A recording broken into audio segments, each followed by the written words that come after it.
السلام عليكم ورحمة الله تعالى وبركاته. كسر دو 10 كيشانات ابليكيشن كاكسل كا إن شاء الله تعالى واحد 10 كنا شانات كو قادن دونا قابك يا لو حسابيا توتال كاغا أضو مركاسي استعمالايا ابليكيشن كا اكسل كا waxaynu samayn doonaa insha Allah ta'ala qaacida gaar ah ayuu leeyahay totalku waxaynu leenahay sidii caadadayno ahayd equal wax kasta equal ayaynu ku bilaabaynaa kadib maanta waxaynu dheer sum haddaba sum markana hano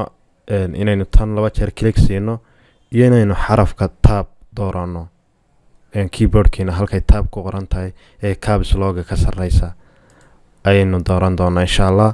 tab baynu leenahay kadib waxaan noo dhameystirayaa qoraalkeeni calaamada yar ayaa wax weeye lagu sidirayaa qowska furan kadibna waxaan dooranayaa xisaabta oo horeysa dabadna waxaan leeyahay hakadka yar kala dhaxdhig talabaad dooro hakad kala dhaxdhig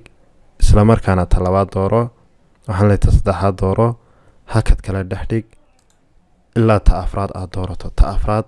wax hakad ah laga dambaysin maayo error ama qalad ayuu ku soo qoray haddaad wax hakada dambe ka dambaysiiso taasi waa tii labaad waxaan leeyahay taasi waa tii koobaad oo 60 kaasa taasina waa ta labaad taasina waa ta saddexaad tanna waa ta afraad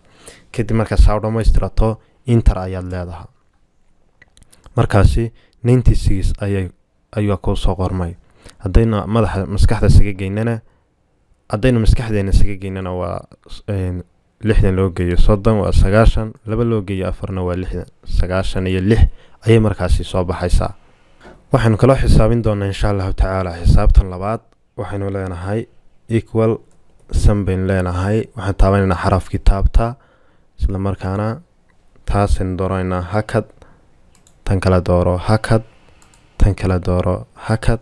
isla markaana ta ugu dambaysa dooro wax hakadana ha ka dambaysin isla markaa xarafka enterta ku dhufo dabadna muxuu soo saarayaa 24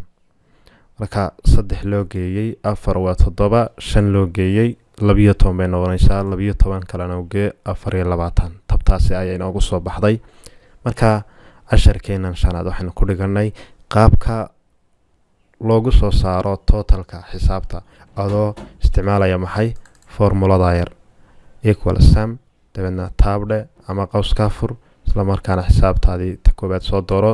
hakad talabaad dooro hakad u dhaxaysi ta saddexaad ilaa qaabkaas oo kale